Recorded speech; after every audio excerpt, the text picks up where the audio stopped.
하루의 끝, 조용히 불을 끄고 누웠을 때 마음이 오히려 더 시끄러워지는 밤이 있습니다. 낮에는 참아냈던 생각들이 파도처럼 밀려와 이유 없이 불안하고 또다시 잠들기 두려워지는 그 밤.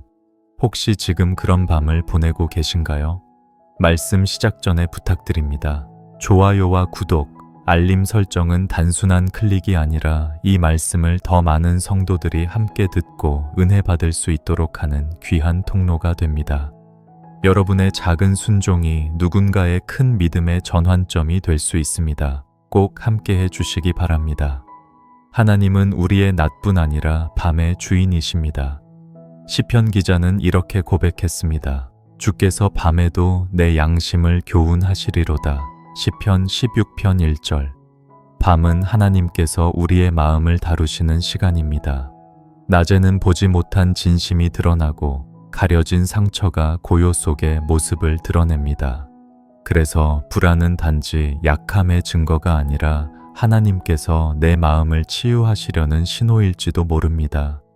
우리는 흔히 문제를 해결하려고만 애씁니다. 그러나 하나님은 해결보다 맡김을 원하십니다. 모든 생각과 두려움을 내려놓고 그분께 맡길 때 비로소 마음이 잠잠해집니다. 시편 4편 8절에서 다윗은 이렇게 고백했습니다. 내가 평안히 눕고 자기도 하리니 나를 안전히 거하게 하시는 이는 오직 여호와이시니이다. 이 말씀은 단순한 위로가 아니라 실제로 우리 인생의 평안의 근원이 어디 있는지를 알려줍니다. 우리가 평안히 잠들 수 있는 이유는 상황이 정리되어서가 아니라 하나님께서 우리를 안전히 거하게 하신다는 믿음 때문입니다. 하나님께 맡긴다는 것은 억지로 아무 생각도 하지 않으려는 것이 아닙니다. 오히려 그분 앞에서 솔직히 내 마음을 드러내는 것입니다. 주님, 저는 오늘도 불안합니다. 내일이 걱정됩니다. 그러나 제 마음을 주님께 맡깁니다. 이렇게 기도하는 순간 그 불안은 내 안에서 더 이상 주인이 되지 못합니다. 사람들은 마음의 평안을 찾기 위해 음악을 듣고 좋은 말을 되새기지만 진짜 평안은 하나님이 주시는 것입니다. 세상이 줄 수 없는 평안, 그것이 바로 하나님이 약속하신 쉼입니다. 예수님께서 요한복음 14장 27절에서 말씀하셨습니다. 평안을 너희에게 끼치노니 곧 나의 평안을 너희에게 주노라. 내가 너희에게 주는 것은 세상이 주는 것 같지 아니하니라. 예수님의 평안은 외부의 조건과 상관없이 영혼 깊은 곳에서부터 흘러나옵니다. 이것이 믿음의 사람에게만 주어지는 하늘의 밤입니다. 혹시 오늘도 눈을 감았는데 마음이 멈추지 않으시나요? 그럴 때 억지로 잠을 청하기보다 이렇게 고백해 보세요. 주님, 제 생각이 아니라 주님의 음성에 제 귀를 엽니다. 그리고 시편 한 구절을 조용히 읊조리세요. 그 말씀 한마디가 당신의 마음을 붙들 것입니다. 말씀은 영혼의 호흡이고 하나님의 손길입니다. 하나님은 당신이 잠들 수 없는 그 밤에도 쉬지 않으십니다. 당신의 눈물이 베개를 적실 때 하나님은 그 눈물을 세고 계십니다. 낮 동안 버텨낸 당신의 수고를 알고 계시며 오늘도 말씀으로 당신을 감싸 안으십니다. 그래서 믿음의 사람은 밤이 두렵지 않습니다. 왜냐하면 어둠이 짙을수록 하나님의 빛은 더 선명하게 비추기 때문입니다. 오늘 밤 잠들기 전 단 1분만이라도 말씀을 들으세요. 그리고 조용히 이렇게 고백하세요. 주님, 오늘도 제 마음을 주님께 드립니다. 불안 대신 주님의 평안이 제 안에 머물게 하소서. 그렇게 기도하며 눈을 감는 순간 하나님이 주시는 평안이 마음속에 잔잔히 스며들 것입니다. 그 평안은 세상이 빼앗을 수 없고 내 감정에 따라 흔들리지 않습니다. 그 평안이 당신의 밤을 지키실 것입니다. 하루의 끝에 불을 끄고 누우면 마음이 고요해야 하는데 오히려 그때부터 생각이 시작됩니다. 낮 동안은 아무렇지 않았는데 밤이 되면 이유 없이 불안해지고 자꾸만 과거가 떠오릅니다. 누군가의 말이, 지나간 일이 다시 마음을 흔들어 놓습니다. 그렇게 또 한밤을 버텨야 하나 싶은 마음에 눈가가 뜨거워집니다. 그러나 사랑하는 성도님, 그 눈물은 결코 헛되지 않습니다. 하나님께서는 그 눈물을 보고 계시고 그 눈물 속에서 말씀하십니다. 시편 56편 8절에서 다윗은 이렇게 고백했습니다. 나의 눈물을 주의 병에 담으소서. 이것이 주의 책에 기록되지 아니하였나이까. 하나님은 당신의 눈물 한 방울까지도 잊지 않으십니다. 우리는 그저 슬퍼할 뿐이지만 하나님은 그 눈물을 통해 우리의 영혼을 새롭게 만지십니다. 눈물은 단지 고통의 표현이 아니라 하나님께로 향한 깊은 탄식의 기도입니다. 잠이 오지 않는 밤은 하나님께서 우리에게 가장 가까이 오시는 시간입니다. 세상의 소리가 잠잠해질 때 비로소 들리는 하나님의 음성이 있습니다. 우리는 늘 하나님께 문제 해결을 구하지만 하나님은 먼저 마음의 평안을 주시려 하십니다. 불안의 근원은 환경이 아니라 믿음의 초점이 흐려졌을 때 생깁니다. 그래서 하나님은 우리가 무너질 때마다 눈물 속에서 다시 시선을 들어 그분을 바라보게 하십니다. 사람들은 믿음이 있으면 흔들리지 않아야 한다고 말합니다. 하지만 믿음이란 흔들리지 않는 것이 아니라 흔들릴 때 하나님을 붙드는 것입니다. 불안이 찾아올 때 그 불안 때문에 자신을 정죄하지 마세요. 그 대신 하나님께 솔직하게 고백하세요. 주님, 저는 오늘도 두렵습니다. 내일이 걱정됩니다. 그러나 이 마음 그대로 주님께 드립니다. 하나님은 그런 기도를 외면하지 않으십니다. 오히려 그런 고백 안에서 당신의 영혼을 위로하시고 안아주십니다. 불안은 때로 우리를 무너뜨리는 것이 아니라 하나님 품으로 이끄는 통로가 되기도 합니다. 눈물 속에서 하나님을 찾게 되고 고통 속에서 하나님을 의지하게 됩니다. 그것이 바로 믿음의 신비입니다. 우리는 불안하기 때문에 기도합니다. 약하기 때문에 주님을 부릅니다. 그리고 그 순간 하나님은 우리의 가장 약한 곳에 임하십니다. 이사야 41장 10절에서 하나님은 말씀하셨습니다. 두려워하지 말라. 내가 너와 함께함이라. 놀라지 말라. 나는 네 하나님이 됨이라. 내가 너를 굳세게 하리라. 참으로 너를 도와주리라. 참으로 나의 의로운 오른손으로 너를 붙들리라. 이 말씀은 단순한 위로의 문장이 아니라 하나님의 언약입니다. 하나님은 한 번도 당신을 놓지 않으셨고 지금도 붙잡고 계십니다. 우리가 잠들지 못하는 그 시간에도 하나님은 우리를 향해 깨어 계십니다. 혹시 이런 생각이 드시나요? 왜 내 삶은 늘 불안할까? 왜 하나님은 내 기도를 들어주시지 않을까? 그러나 성경은 분명히 말합니다. 하나님은 잠잠히 사랑하신다. 우리가 아무것도 느끼지 못할 때조차 하나님은 조용히 당신을 감싸고 계십니다. 느껴지지 않아도 그분은 여전히 일하고 계십니다. 눈에 보이지 않아도 그분의 손은 여전히 당신의 삶 위에 머물러 있습니다. 이제 불안의 이유를 찾기보다 그 불안을 안고 하나님께 나아가세요. 내 마음의 상처와 생각을 솔직히 내려놓으세요. 그것이 맡김의 첫걸음입니다. 맡김이란 모든 것을 잊는 것이 아니라 내가 더 이상 붙잡지 않는 것입니다. 불안을 다스리려 하지 말고 그 불안을 하나님께 드리세요. 그 순간 당신은 스스로가 아닌 하나님께서 주시는 평안으로 덮이게 될 것입니다. 시편 4편 8절의 고백을 마음에 새겨보세요. 내가 평안히 눕고 자기도 하리니 나를 안전히 거하게 하시는 이는 오직 여호와이시니이다. 다윗은 상황이 평안해서 이 말을 한 것이 아닙니다. 오히려 도망치는 삶, 위험 속에서도 하나님을 의지했기에 이 고백을 할 수 있었습니다. 우리도 마찬가지입니다. 세상이 불안할수록 믿음은 더 깊어집니다. 지금도 하나님은 당신에게 말씀하십니다. 내가 너를 지켜주마. 네가 울던 그 밤조차 나의 계획 안에 있다. 그 음성을 믿으세요. 그 음성이 오늘 당신의 밤을 바꾸게 될 것입니다. 아무 일도 해결되지 않아도 괜찮습니다. 불안이 남아 있어도 괜찮습니다. 하나님께서 그 안에 계시기 때문입니다. 이제 불을 끄고 조용히 눈을 감으세요. 그리고 이렇게 고백하세요. 주님, 제 불안을 주님께 드립니다. 제 눈물을 주님께 드립니다. 오늘 밤 주님의 품에서 쉬게 하소서.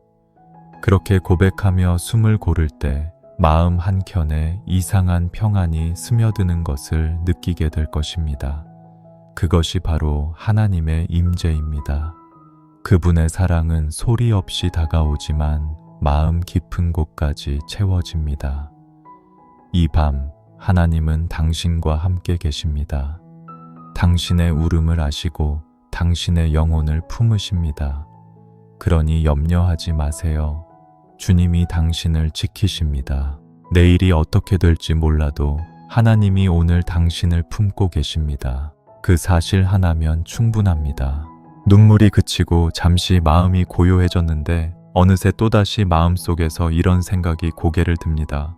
하나님, 왜 아무 말씀도 안 하시나요? 제가 이렇게 힘든데 왜 이렇게 조용하신가요? 그렇게 밤마다 하나님을 부르지만 대답은 들리지 않고 오히려 더 깊은 침묵만이 흘러갑니다. 그러나 사랑하는 성도님, 그 침묵은 부재가 아니라 임재의 또 다른 형태입니다. 하나님은 침묵 속에서도 일하고 계십니다. 시편 13편 1절에서 다윗은 탄식했습니다. 여호와여, 어느 때까지니이까 나를 영원히 잊으시나이까. 그러나 그 절망의 끝에서 그는 이렇게 고백했습니다. 나는 오직 주의 사랑을 의지하여 싸우니. 다윗은 하나님이 침묵하셔도 사랑은 여전히 존재함을 알았습니다. 말씀은 들리지 않아도 하나님은 여전히 그 자리에 계셨습니다. 우리는 기도하면 곧바로 응답을 기대합니다.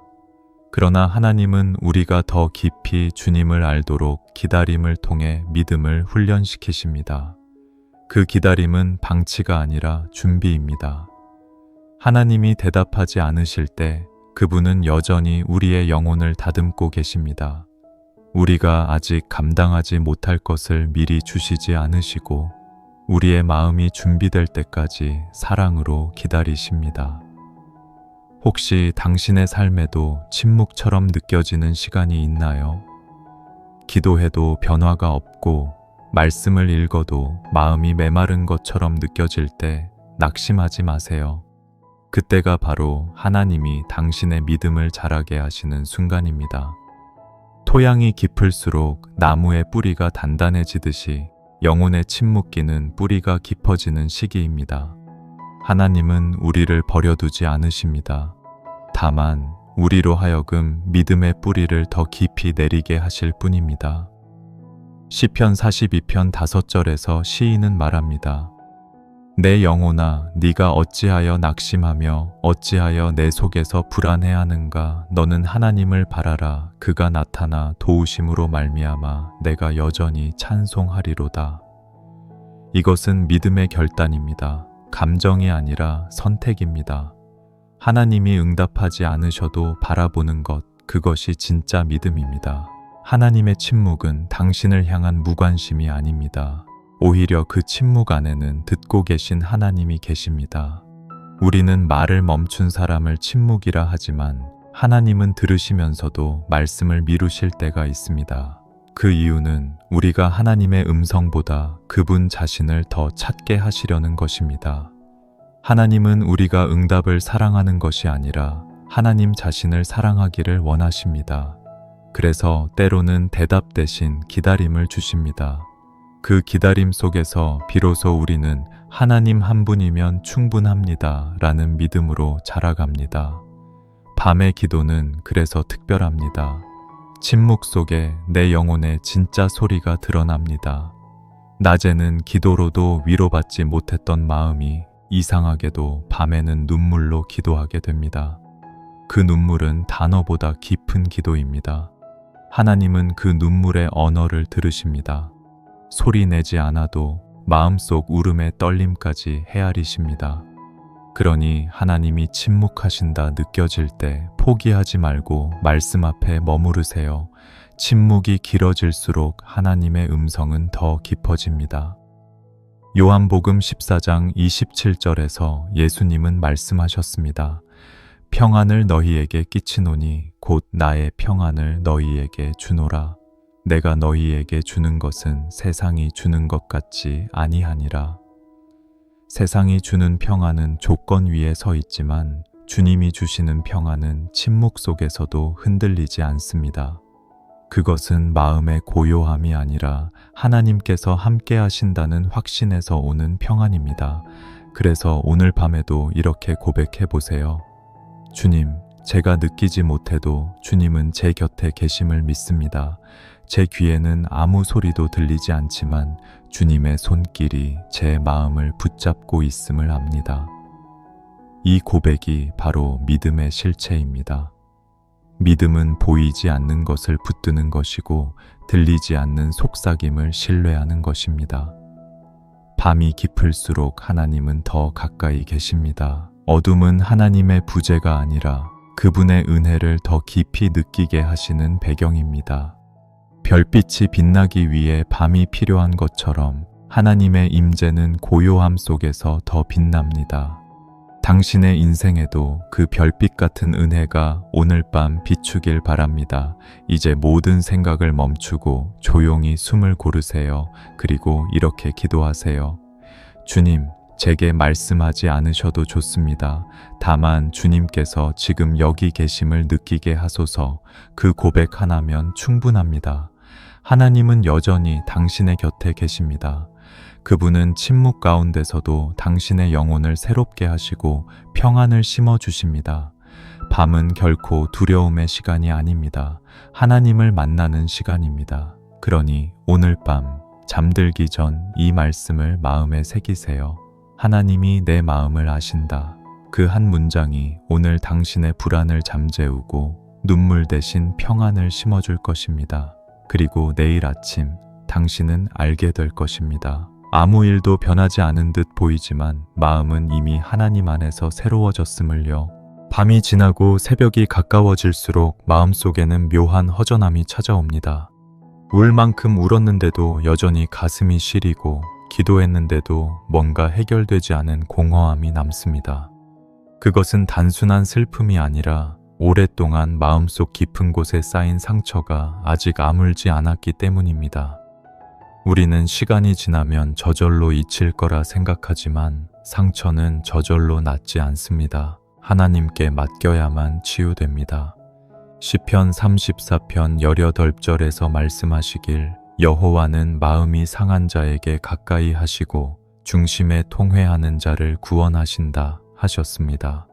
하나님은 상처 입은 자를 멀리하지 않으십니다. 오히려 그 상처의 중심으로 찾아오십니다. 그리고 눈물로 얼룩진 그 자리에서 당신의 손으로 우리를 만지십니다. 하나님이 상처를 치유하실 때는 먼저 우리에게 멈춤을 주십니다. 계속 달려가던 걸음을 멈추게 하시고 조용히 앉아 자신의 마음을 바라보게 하십니다. 그 멈춤의 시간은 괴롭지만 회복의 시작입니다. 우리는 멈추지 않으면 아프다는 사실조차 깨닫지 못합니다. 그래서 하나님은 우리가 멈출 수밖에 없는 밤을 주십니다. 바로 그 시간에 그분의 손길이 우리의 영혼을 어루만지십니다. 상처는 감추면 더 썩어갑니다. 그러나 하나님께 드리면 생명이 됩니다. 내 마음의 깊은 곳에 숨겨둔 분노, 억울함, 상실, 두려움, 그 모든 것을 하나님께 그대로 드리세요. 하나님은 도망치지 않으십니다. 오히려 그 마음을 품으십니다. 우리가 상처받은 이유를 모르더라도 괜찮습니다. 하나님은 아십니다. 우리의 아픔은 그분의 손 안에서 의미가 됩니다. 때로는 하나님이 왜 그 일을 허락하셨는지 이해할 수 없습니다. 그러나 하나님은 결코 악을 선으로 바꾸지 못하실 분이 아닙니다. 오히려 모든 일을 합력하여 선을 이루십니다. 우리의 눈에는 실패 같아 보여도 하나님은 그 안에 구원의 길을 준비하십니다. 요셉이 형들에게 팔려 이집트로 갔을 때 그는 인생의 끝이라 생각했지만 하나님은 그 여정을 통해 민족을 살릴 계획을 이루셨습니다. 지금 당신이 겪고 있는 이 상처도 언젠가 누군가를 살리는 은혜의 통로가 될 것입니다. 하나님은 우리의 상처를 지워버리시지 않습니다. 그분은 그 상처 위에 은혜를 새기십니다. 우리가 눈물로 기도했던 자리, 그 자리가 언젠가 감사의 자리로 바뀔 것입니다. 상처는 부끄러운 흔적이 아니라 하나님의 손길이 닿은 증거가 됩니다. 하나님이 함께 하셨기 때문에 우리는 무너지지 않았고 오늘도 숨쉬며 그분을 부르고 있습니다. 시편 6편 9절의 고백을 들어보세요. 여호와께서 내 울음소리를 들으셨도다. 여호와께서 내 간구를 받으셨도다. 얼마나 단순한 문장입니까? 그러나 이 짧은 고백 안에는 믿음의 확신이 담겨 있습니다. 내 울음소리를 들으셨도다. 눈물은 사라지는 것이 아니라 하나님께 닿는 언어입니다. 당신의 눈물이 하나님의 귀에 닿는다는 이 진리를 믿으세요. 그 믿음 하나가 상처의 밤을 통과하게 합니다.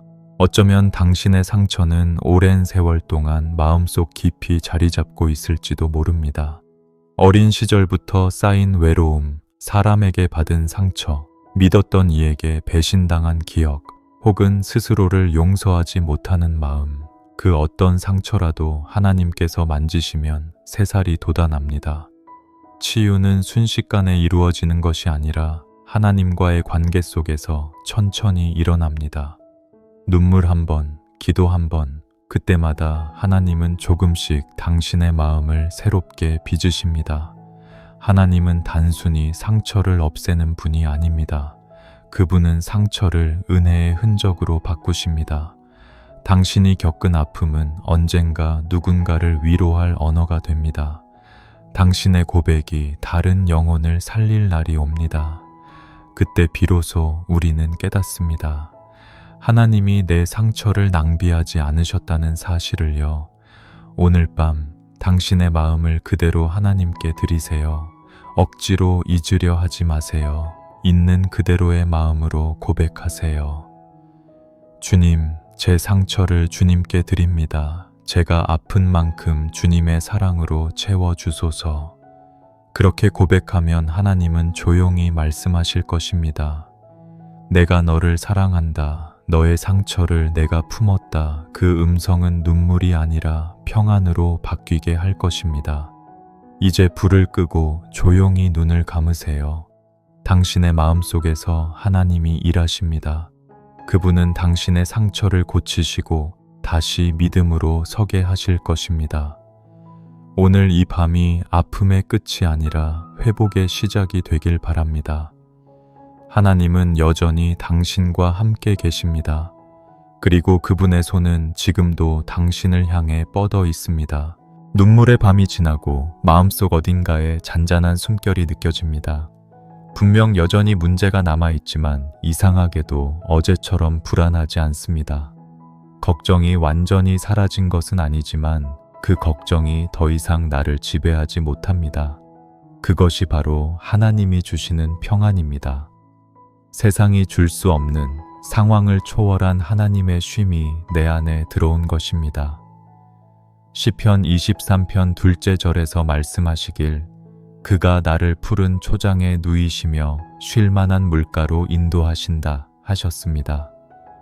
다윗은 전쟁과 쫓김의 삶 한가운데서 이 고백을 했습니다.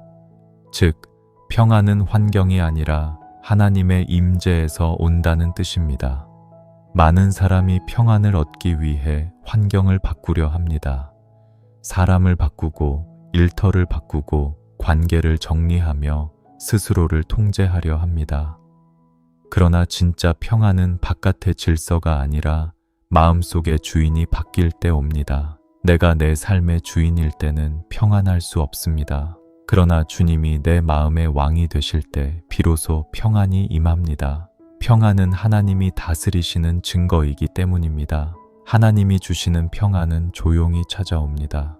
그것은 소리나 감정의 폭발이 아니라 깊은 고요 속의 확신입니다. 불안이 완전히 사라지지 않아도 그 불안보다 크신 하나님이 내 안에 계심을 알 때 생기는 평안입니다. 이것은 세상 어떤 위로로도 대신할 수 없는 영적 상태입니다. 예수님께서 요한복음 14장 27절에서 말씀하셨습니다. 평안을 너희에게 끼치노니 곧 나의 평안을 너희에게 주노라. 내가 너희에게 주는 것은 세상이 주는 것 같지 아니하니라. 이 말씀은 단순한 약속이 아니라 예수님의 유산과도 같습니다. 세상이 주는 평안은 조건에 따라 변하지만 주님의 평안은 변하지 않습니다. 세상의 평안은 문제가 없을 때 존재하지만 주님의 평안은 문제 속에서도 존재합니다. 이 평안은 우리의 힘으로 만들어낼 수 없습니다. 기분을 바꾸거나 생각을 다잡는다고 생기는 것이 아닙니다. 오직 성령님이 우리 안에 역사하실 때 그분의 임재가 우리의 영혼을 덮을 때 주어집니다. 그래서 기도 중에 느껴지는 평안은 단순한 심리적 안정이 아니라 하나님의 임재의 증거입니다. 하나님께서는 우리가 그 평안을 누리기를 원하십니다. 그런데 그 평안은 맡김으로 시작됩니다. 여전히 손에 쥐고 있는 것, 걱정하고 있는 것, 스스로 해결하려는 모든 것을 내려놓을 때 비로소 마음이 비워지고 그 빈자리에 하나님의 평안이 들어옵니다. 하나님은 당신이 손을 놓는 그 순간 일하십니다. 우리가 쥐고 있으면 하나님은 기다리시고 우리가 내려놓으면 그분은 일하십니다. 평안의 삶이란 문제 없는 삶이 아니라 문제 속에서도 주님을 신뢰하는 삶입니다. 다윗은 수많은 전쟁 속에서도 노래했습니다. 여호와는 나의 목자시니 내가 부족함이 없으리로다. 이 고백은 현실을 부정한 말이 아닙니다. 오히려 현실 속에서도 주님이 나의 공급자이심을 믿는 신앙의 선언입니다. 그 믿음이 바로 평안을 만듭니다. 혹시 지금 당신의 마음에도 걱정과 혼란이 여전히 남아있나요? 그렇다면 이렇게 기도해 보세요. 주님, 제 마음을 주님의 평안으로 채워주소서. 상황은 여전하지만 제 안에 주님이 계심을 믿습니다. 이 짧은 기도 한마디가 마음의 방향을 바꿉니다. 기도는 환경을 즉시 바꾸지 않아도 그 환경을 바라보는 내 시선을 바꿉니다. 그것이 바로 믿음의 변화이고 평안의 시작입니다. 하나님이 주시는 평안은 당신을 지켜줍니다. 세상의 소리로부터, 사람의 말로부터, 심지어는 자신을 향한 두려움으로부터도 보호합니다. 시편 46편 10절에서 시인은 이렇게 고백합니다. 너희는 가만히 있어 내가 하나님 됨을 알지어다. 이 구절의 가만히라는 단어는 단순히 아무것도 하지 않는다는 뜻이 아닙니다. 그것은 하나님께 모든 것을 맡기고 그분의 주권을 인정하라는 명령입니다. 마음이 가만히 있을 때 하나님은 그 자리를 다스리십니다. 평안은 노력의 결과가 아니라 하나님의 임재의 결과입니다. 그러니 불안할 때마다 자신을 탓하지 마세요. 대신 주님의 이름을 부르세요. 예수님의 이름에는 평안이 있습니다. 그 이름을 부르는 순간 영혼은 하나님께 닻을 내립니다. 그리고 그 닻은 폭풍 속에서도 흔들리지 않습니다. 이제 조용히 숨을 고르세요. 그리고 이렇게 고백하세요. 주님, 제 마음이 요동할 때마다 주님의 평안을 기억하게 하소서. 세상이 주는 위로가 아니라 주님이 주시는 평안으로 제 영혼을 채워주소서. 그러면 그 기도는 단순한 말이 아니라 하나님과의 대화가 될 것입니다.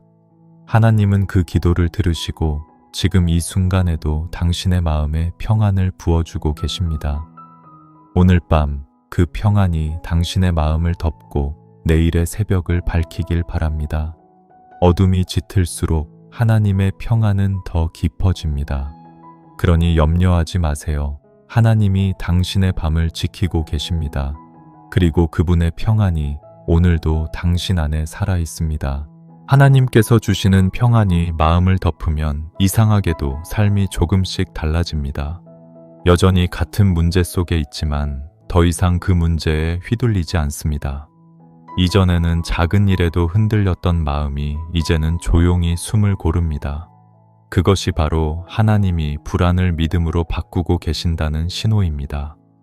믿음은 단번에 완성되는 것이 아닙니다. 밤의 기도 속에서, 눈물의 골짜기 속에서 하나님을 신뢰하는 연습을 하며 서서히 단단해집니다. 불안이란 마음의 진동입니다. 보이지 않는 미래에 대한 두려움, 사람에 대한 상처, 스스로에 대한 불신이 그 마음을 흔듭니다. 그러나 하나님은 그 흔들림 속에서도 일하십니다. 믿음은 불안을 없애는 것이 아니라 불안을 이기는 선택입니다. 시편 55편 22절에서 말씀하시길 내 짐을 여호와께 맡기라. 그가 너를 붙드시고 의인의 요동함을 영원히 허락하지 아니하시리로다. 하나님께 맡긴다는 것은 내가 통제하지 않겠다는 선언입니다. 바로 그 순간 불안은 힘을 잃습니다. 우리의 신앙은 불안과의 싸움이 아니라 하나님을 신뢰하는 훈련입니다. 사람은 누구나 흔들립니다. 그러나 중요한 것은 흔들리면서도 주님을 놓지 않는 것입니다. 믿음이란 완벽한 확신이 아니라 불안 속에서도 주님께 시선을 고정하는 것입니다. 하나님은 종종 우리의 불안을 통해 믿음을 성장시키십니다. 어떤 때는 모든 문이 닫혀 보이고 아무 길도 보이지 않지만 바로 그 순간이 하나님을 가장 깊이 만날 때입니다. 우리가 의지하던 것이 무너질 때 비로소 하나님이 진짜 주인으로 자리하십니다. 그래서 불안의 시간은 실패의 시간이 아니라 믿음의 씨앗이 자라는 시간입니다. 하나님은 당신이 흔들릴 때마다 포기하지 않으십니다. 오히려 그 순간마다 당신의 마음을 붙잡고 계십니다. 하나님은 약한 믿음도 귀히 여기십니다. 예수님께서 제자들에게 믿음이 적은 자여 왜 의심하였느냐 하셨지만 그들을 버리지 않으셨습니다. 오히려 그 의심 속에서도 손을 내미셨습니다. 하나님은 완벽한 믿음을 요구하지 않으십니다. 다만 넘어질 때마다 다시 주님을 바라보는 것을 원하십니다. 시편 62편 6절에서 시인은 이렇게 고백합니다. 오직 그만이 나의 반석이요 나의 구원이시요 나의 요새이시니 내가 흔들리지 아니하리로다. 이 말씀은 단단한 믿음의 선언입니다. 그러나 이 믿음도 처음부터 완성된 것이 아니었습니다. 다윗 역시 수많은 절망과 불안의 밤을 지나며 이 고백에 이르렀습니다. 그가 요새를 발견한 이유는 수없이 무너져 본 경험이 있었기 때문입니다. 믿음은 실패 속에서 자랍니다. 눈물이 많았던 사람일수록 하나님을 더 깊이 신뢰하게 됩니다. 불안이 찾아올 때마다 스스로를 탓하지 마세요. 그 불안은 하나님께로 나아가라는 초대입니다. 당신의 마음이 흔들릴수록 그 방향을 주님께로 돌리세요. 기도 중에 눈물이 나고 말이 이어지지 않아도 괜찮습니다. 하나님은 말보다 마음을 들으십니다. 당신의 한숨조차 기도로 받으십니다. 믿음이란 하나님께 자신의 불안한 마음을 맡기는 습관입니다. 내일이 보이지 않아도 그분이 내일을 주관하심을 믿는 것이죠. 그 믿음은 하루아침에 생기지 않습니다. 매일 밤 잠들기 전 주님께 마음을 맡길 때마다 조금씩 단단해집니다. 마치 거센 바람을 맞으며 뿌리를 더 깊이 내리는 나무처럼 불안의 바람은 오히려 믿음의 뿌리를 깊게 만듭니다. 혹시 오늘 밤에도 마음이 요동치시나요? 그렇다면 이렇게 조용히 기도해 보세요. 주님, 제 마음이 불안합니다. 그러나 그 불안 속에서도 주님을 믿습니다. 제가 흔들려도 주님은 흔들리지 않으심을 믿습니다. 이 고백은 단순한 말이 아니라 영혼의 선언입니다. 그렇게 고백하면 하나님은 당신의 마음을 다시 세워주실 것입니다. 하나님은 당신의 믿음을 작게 여기지 않으십니다. 겨자씨만 한 믿음도 산을 옮긴다고 하셨습니다.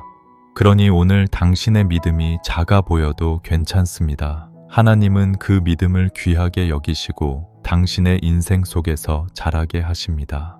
하나님이 주신 평안은 단단한 믿음으로 변하고 믿음은 다시 평안을 지켜줍니다. 이제 조용히 눈을 감으세요. 마음의 소음을 내려놓고 주님께서 말씀하신 평안을 떠올리세요. 두려워하지 말라, 내가 너와 함께 함이라. 이사야 41장 10절의 말씀처럼 하나님은 지금도 당신과 함께 계십니다. 당신의 불안은 사라지지 않아도 그 위에 하나님의 임재가 덮이면 마음이 변합니다. 그 순간 불안은 사라지고 믿음이 자리합니다. 오늘 밤 하나님께서 당신의 흔들리는 마음을 단단하게 붙드실 것입니다. 그리고 내일 아침 당신은 조금 더 믿음의 사람으로 서 있게 될 것입니다. 그것이 하나님의 은혜이고 그분의 일하심입니다. 밤의 불안이 사라지고 나면 마음속에 남는 것은 잔잔한 평안입니다. 그 평안이 마음을 채우면 어느새 입술에서는 감사가 흘러나옵니다. 잠들기 전의 기도가 주님 도와주세요였다면 아침의 첫 마디는 주님 감사합니다로 바뀝니다. 바로 그 변화가 은혜입니다. 하나님은 우리를 불안에서 믿음으로 이끄실 뿐 아니라 믿음에서 감사로 나아가게 하십니다. 시편 30편 5절에서 말씀하시길 저녁에는 울음이 기숙할지라도 아침에는 기쁨이 오리로다 하셨습니다. 이 말씀은 단순한 위로가 아니라 하나님의 신실한 약속입니다. 어둠의 시간이 끝나면 반드시 새벽이 오듯 눈물의 시간 뒤에는 감사가 찾아옵니다. 감사는 감정이 아닙니다. 감사는 선택입니다. 상황이 좋아서가 아니라 하나님이 여전히 나와 함께 하심을 믿기 때문에 하는 고백입니다. 사람들은 종종 감사할 이유를 찾습니다. 그러나 신앙의 사람은 이유 때문에 감사하는 것이 아니라 하나님 때문에 감사합니다. 그분의 존재 자체가 감사의 이유가 되기 때문입니다. 하나님께서 우리에게 원하시는 것은 완벽한 인생이 아닙니다. 감사하는 마음입니다. 감사는 믿음의 열매이고 영혼의 방향입니다. 불안한 마음이 평안으로 바뀌고 그 평안이 감사로 이어질 때 하나님은 그 영혼을 새벽의 사람으로 세우십니다. 새벽은 단지 하루의 시작이 아니라 하나님이 새 마음을 주시는 시간입니다. 당신의 하루는 어떤 말로 시작되시나요? 눈을 뜨자마자 걱정이 떠오르시나요? 아니면 어제의 상처가 다시 마음을 누르나요? 그렇다면 오늘부터 이렇게 해보세요. 눈을 뜨는 그 순간 조용히 이렇게 말하세요. 주님, 오늘도 숨 쉬게 하심을 감사합니다. 그것은 짧지만 가장 완전한 기도입니다. 그 한 문장이 하루의 공기를 바꿉니다. 감사하는 마음은 상황을 바꾸지 않아도 시선을 바꿉니다. 감사는 문제를 작게 보게 하고 하나님을 크게 보게 합니다. 우리가 불평을 선택할 때 문제는 커지고 감사를 선택할 때 하나님이 커집니다. 그래서 감사는 영적 전쟁의 무기입니다. 원망이 자리 잡을 틈을 없애고 두려움이 들어올 문을 닫습니다. 감사하는 사람은 사탄이 건드릴 수 없습니다. 그 마음에는 이미 하나님의 임재가 있기 때문입니다. 시편 103편 첫 절에서 시인은 이렇게 고백합니다. 내 영혼아 여호와를 송축하라. 내 속에 있는 것들아 다 그의 거룩한 이름을 송축하라. 이 말씀은 감정의 노래가 아니라 결단의 선포입니다. 내 영혼아라고 부를 때 그는 스스로에게 명령하고 있습니다. 감사는 내 감정이 아니라 내 영혼의 방향입니다. 감정이 따라오지 않아도 입술로 먼저 감사할 때 하나님은 그 입술을 통해 마음을 변화시키십니다. 감사는 새벽의 빛과 같습니다. 밤의 어둠이 아무리 깊어도 해가 떠오르면 그 어둠은 힘을 잃습니다. 감사도 마찬가지입니다. 불안과 염려가 마음을 짓누르던 자리에서 감사합니다 라는 한마디가 터져 나오면 영혼 안의 어둠이 사라집니다. 빛은 말보다 강합니다. 하나님은 감사하는 영혼을 통해 어둠을 몰아내십니다. 혹시 감사가 잘 나오지 않으시나요? 그럴 때는 억지로라도 작게 시작해 보세요. 오늘도 숨 쉴 수 있어서 감사합니다. 내 곁에 가족이 있어서 감사합니다. 기도할 수 있는 은혜를 주셔서 감사합니다. 그렇게 한 가지씩 세어보면 하나님이 얼마나 선하신지를 깨닫게 됩니다. 하나님은 우리의 작은 감사 속에서도 크게 일하십니다. 감사는 기적의 문을 여는 열쇠입니다. 감사는 단지 좋은 일이 생겼을 때 하는 인사가 아니라 하나님이 나의 주인이심을 인정하는 신앙의 고백입니다. 그래서 감사는 평안을 지키는 울타리이자 믿음을 새롭게 하는 힘입니다. 감사하는 마음이 있을 때 불안이 다시 찾아와도 쉽게 무너지지 않습니다. 왜냐하면 감사는 이미 그 불안을 넘어 하나님을 바라보고 있기 때문입니다. 오늘 아침 조용히 눈을 뜨며 이렇게 기도해 보세요. 주님, 오늘 하루도 주님의 손에 맡깁니다. 제가 느끼는 모든 일 속에 주님의 뜻이 있음을 믿습니다. 그래서 감사합니다. 이 고백이 하루의 시작이 되면 그날의 모든 시간은 은혜로 물듭니다. 하나님은 감사하는 자를 기뻐하십니다. 감사는 하늘의 언어이기 때문입니다. 시편 116편 20절에서 시인은 이렇게 노래했습니다.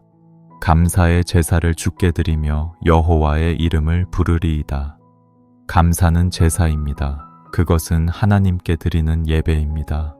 입술의 감사, 눈물의 감사, 침묵 속의 감사, 그 모든 것이 하나님 앞에서는 향기로운 제물이 됩니다.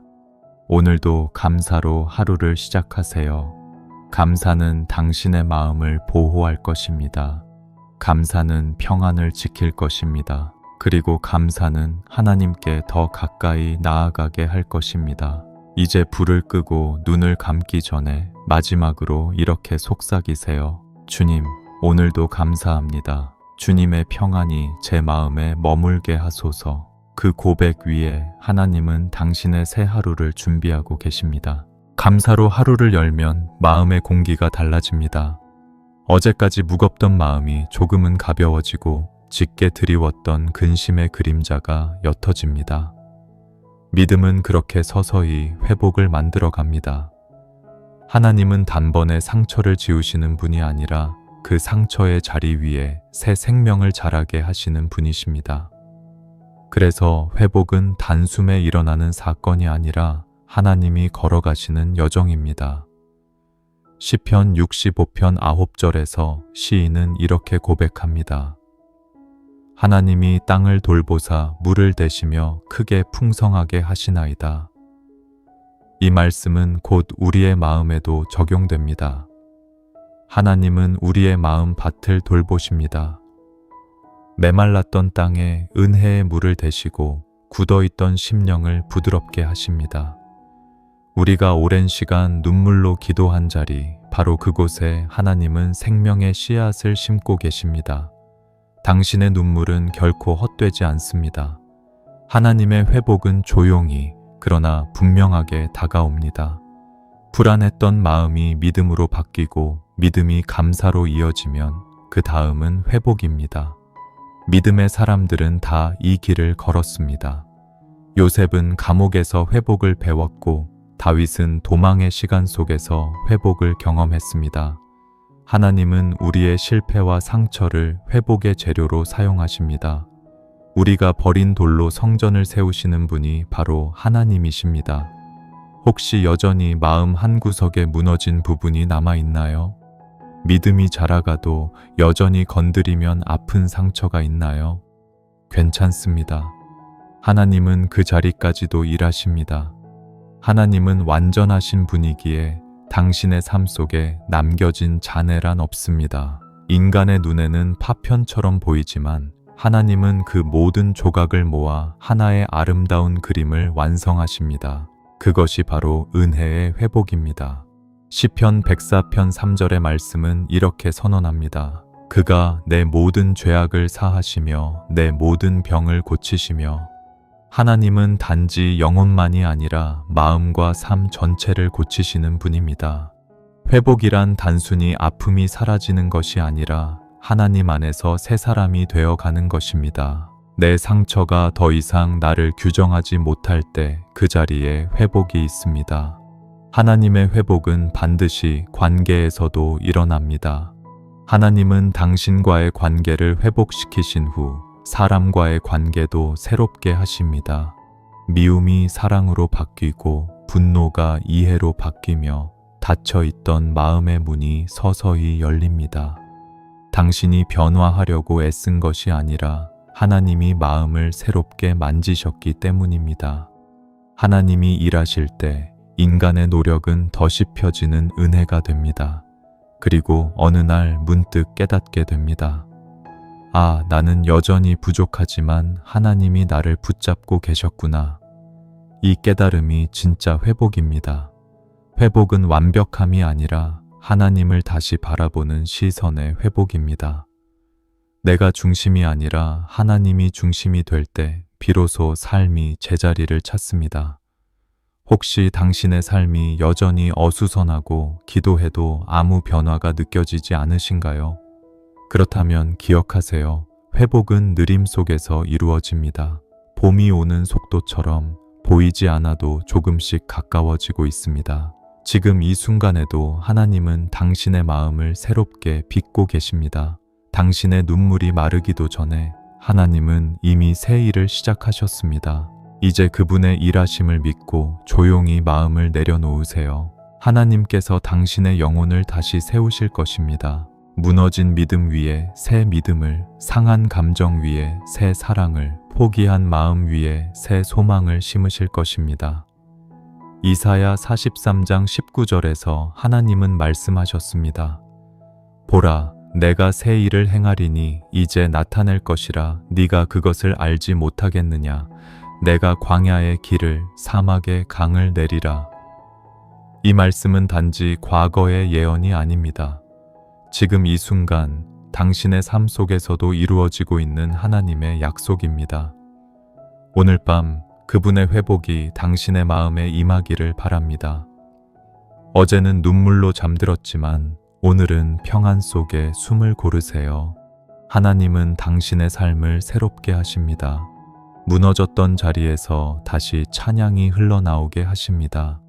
불안이 사라지고 감사가 피어날 때 그 안에서 하나님의 회복이 완성됩니다. 이제 이렇게 조용히 고백해 보세요. 주님, 제 마음에 부서진 조각들을 주님께 드립니다. 주님께서 다시 세워 주옵소서. 제가 다시 찬양할 수 있도록 제 영혼을 일으켜 주소서. 그 고백 위에 하나님은 일하십니다. 눈에 보이지 않아도 당신의 삶은 이미 회복의 길 위에 있습니다. 긴 여정을 지나 여기까지 왔습니다. 불안했던 마음은 주님의 품에서 평안을 찾았고 상처는 치유되었으며 무너진 마음은 다시 일어서게 되었습니다. 이 모든 과정 속에서 하나님은 단 한순간도 당신을 떠나지 않으셨습니다. 당신의 눈물이 흐를 때마다 하나님은 그 곁에 계셨고 침묵의 밤에도 그분의 손길은 당신을 감싸고 있었습니다. 이제 마지막 밤 우리는 한 가지를 더 배웁니다. 바로 완전한 맡김입니다. 사람은 언제나 스스로 무엇인가를 해결하려고 합니다. 그러나 믿음의 완성은 내려놓음에 있습니다. 내가 더 이상 쥐고 있지 않아도 하나님이 붙잡고 계심을 믿는 것입니다. 그것이 진짜 평안입니다. 시편 62편 8절에서 시인은 이렇게 고백했습니다. 백성들아, 시시로 그를 의지하고 그의 앞에 마음을 토하라. 하나님은 우리의 피난처시로다.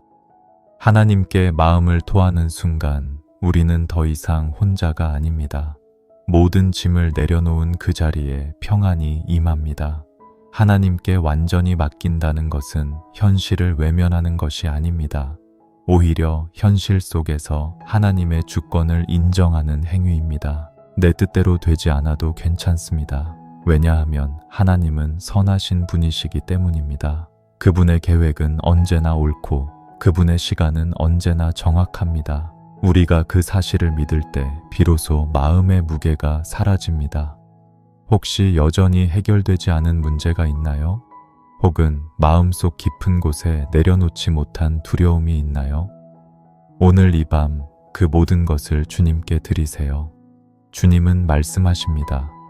수고하고 무거운 짐 진 자들아, 다 내게로 오라. 내가 너희를 쉬게 하리라.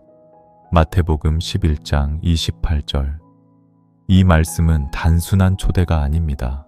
그것은 예수님의 선언이며 약속입니다.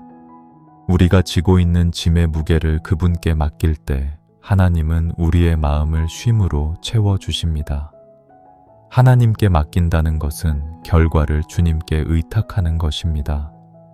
내가 원하던 대로 되지 않아도 그 길 끝에서 하나님은 반드시 선을 이루십니다.